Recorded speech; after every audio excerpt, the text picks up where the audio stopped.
Bismillah ar-Rahman ar-Rahim. Chers étudiants, aujourd'hui, nous allons faire le TP numéro 3 intitulé Champ magnétique sur les boucles conductrices et bobines de Helmholtz. Le but de ce TP est de mesurer le champ magnétique B uniforme par la méthode des bobines de Helmholtz et aussi d'étudier les facteurs influents sur la valeur du champ magnétique créé par un solénoïde parcouru par un courant électrique I dans tout point de l'espace. Le champ magnétique est un phénomène électromagnétique créé par un fil parcouru par un courant électrique ou déplacement des charges électriques ou aimants. Le champ magnétique créé par une spire circulaire, conducteur circulaire, de rayon R, parcouru par un courant I en un point P, le centre de l'axe de celui-ci, se forme suivant la loi suivante de Biot et Savart. dB est égal à mu0 dl, produit vectoriel R sur 4pi R cube, où mu0 c'est la perméabilité magnétique du vide, I c'est le courant passant par le conducteur, dl c'est la longueur élémentaire et R c'est la distance entre le conducteur et le point P. Dans le cas d'une seule bobine, le champ magnétique B créé par une seule bobine de rayon R et de nombre de spires N est égal à mu0 I sur 2 R au carré X au carré plus R au carré à la puissance 3/2. Dans le cas alors des deux bobines, le champ magnétique total est la somme des deux bobines et la somme vectorielle des deux champs magnétiques provenant de chacune des bobines.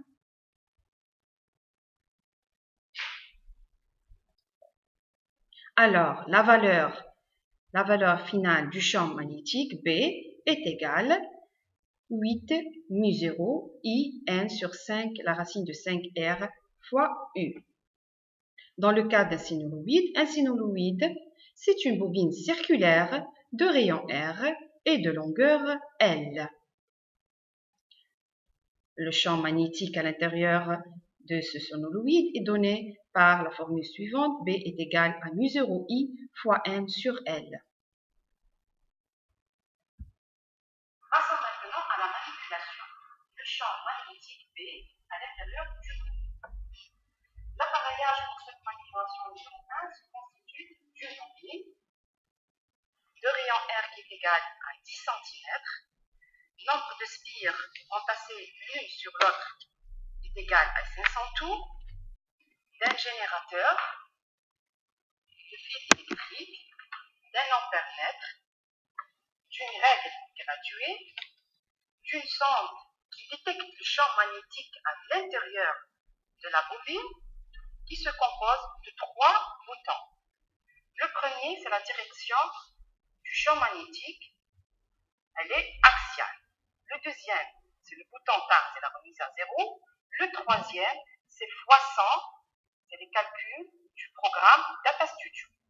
Cette sonde, elle est reliée par le système de rotation par un fil. Il faut faire tourner le fil autour du mouvement de rotatif. C'est très important dans cette expérience.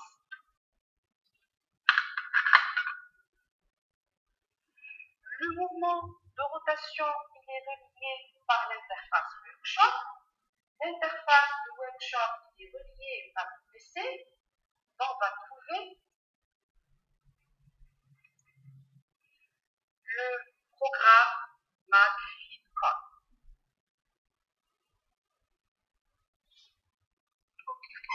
On va ouvrir le programme MagFeedCon.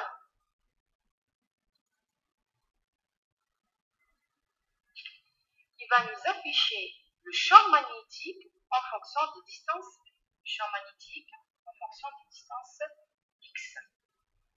Donc ici, ça va s'afficher aussi le champ magnétique. Donc, on va débuter la manipulation. Faisons le montage suivant. Le générateur en série avec l'ampère-mètre. La sortie de l'ampère-mètre en série avec la bobine, puis je vais fermer le circuit, la bobine, retournant au générateur. Il faut faire pareil, ajustant maintenant le courant à 1 ampère. Donc ici, on va mettre le calibre qui est égal à 1 ampère. La lecture sur l'ampèremètre ne se fera pas directement. On va appliquer I est égal à la lecture fois le calibre sur l'échelle. La lecture ici, c'est 100. Le calibre, c'est 1 ampère. Et l'échelle, c'est 100. Donc, divisant 100 par 100, ça va nous rester 1 ampère. Donc, c'est affiché aussi sur le générateur. Éteignez maintenant le générateur. Appuyons sur la touche Tab de la centre. Rallumez le générateur. Donc, on va faire démarrer sur le programme Data Studio et en déplaçant en même temps la sonde tout le long de la règle jusqu'à la fin.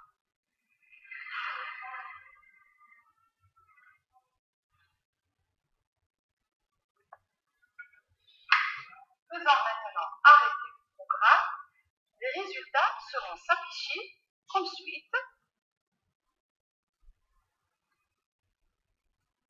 Sur le tableau suivant.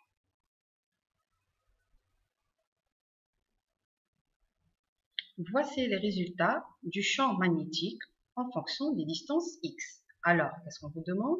On vous demande ici de tracer la courbe B est égale à f de x sur une feuille papier métrique. Que peut-on conclure? Passons maintenant à la deuxième expérience. Connectez la deuxième en série avec la première. Faisons le montage suivant. Donc, du générateur, l'entrée de l'ampèremètre, de l'entrée et de la sortie de l'ampèremètre, l'entrée de la bobine numéro 1, de la sortie de la bobine 1, à l'entrée de la bobine 2,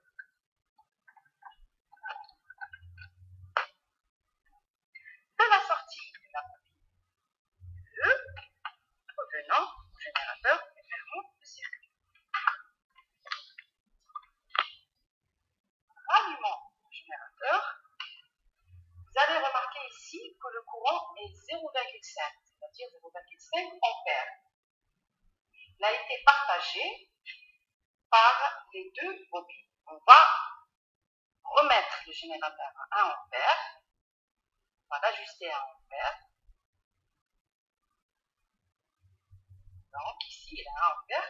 Comme vous pouvez remarquer, la lecture fois le calibre sur l'échelle. La lecture 100, le calibre 1 et l'échelle 100 est égale à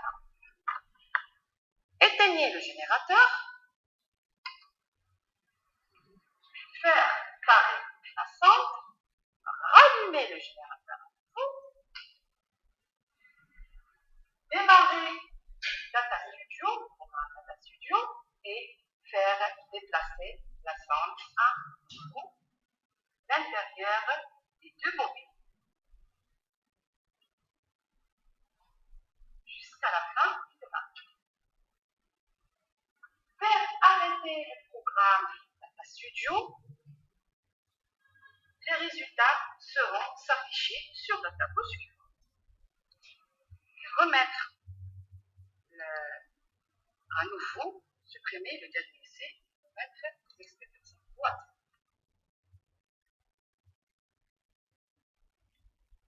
Voici les valeurs de champ magnétique B en fonction de X. Alors, on vous demande ici aussi de tracer la courbe B en fonction de X. Que peut-on conclure?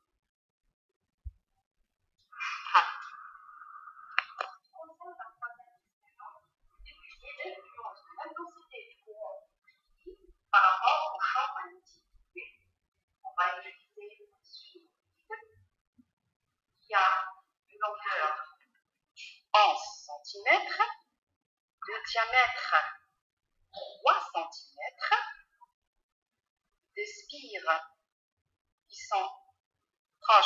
de l'autre 300 spires. Donc, on va faire le montage suivant. Le générateur en série avec l'ampèremètre. Sortie de l'ampèremètre, l'entrée sonorobite, la sortie de sonorobite, revenant au générateur. Donc, ici, dans cette expérience, on nous a demandé d'ajuster le courant à 10 mA. Donc, je vais allumer le générateur. Je vais choisir un calibre de 100 mA pour obtenir le 10 mA et je vais régler au niveau du générateur 10 mA. Générateur 10 mA.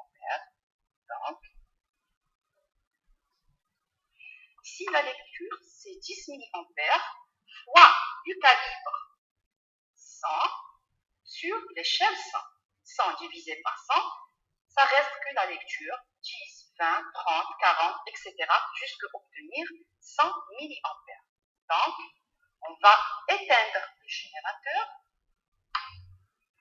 Donc, parer la sonde, je vais la mettre ici, tout à l'intérieur du sinologue pour calculer le champ exact à l'intérieur du sinologue.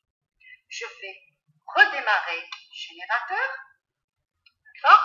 Je vais éteindre, faire démarrer le programme agricole. Donc, je vais obtenir la valeur exacte du champ magnétique en Gauss. Il faut la convertir ici en Tesla.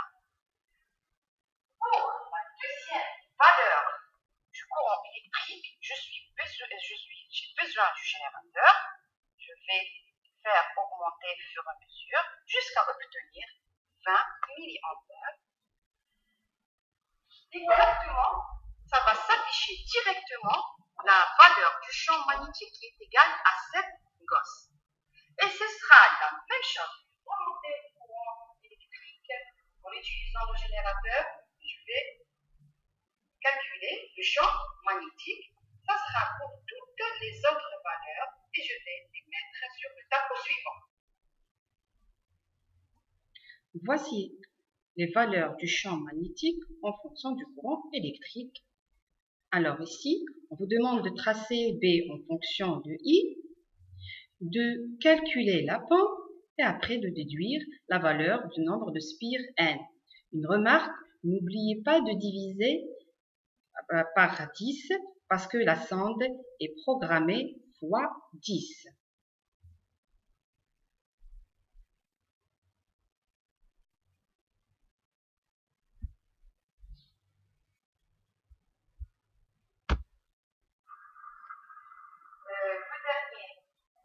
Ma dernière expérience comporte l'étude de la valeur du champ magnétique B le long de la fonction monétaire. Ici, nous allons maintenir le même montage précédent. Donc, du générateur l'ampèremètre, l'ampèremètre, la sortie de l'ampèremètre,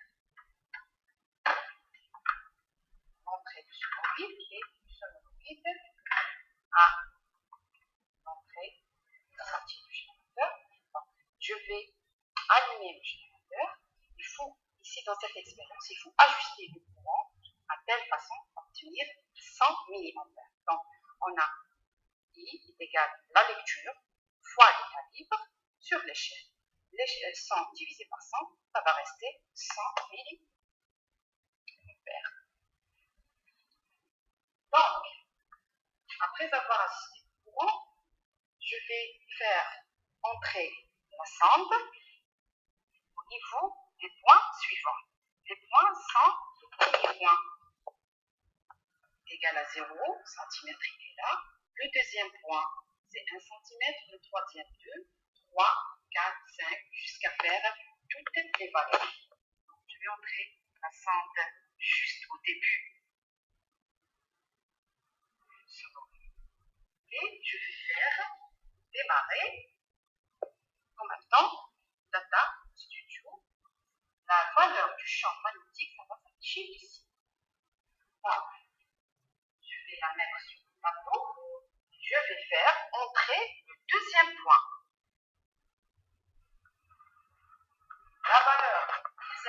champ magnétique, ça va se mettre sur le programme. Je vais la remettre sur le tableau. Et ainsi de suite pour tout le reste des valeurs, jusqu'à terminer la dernière valeur qui est égale à 10 milliampères.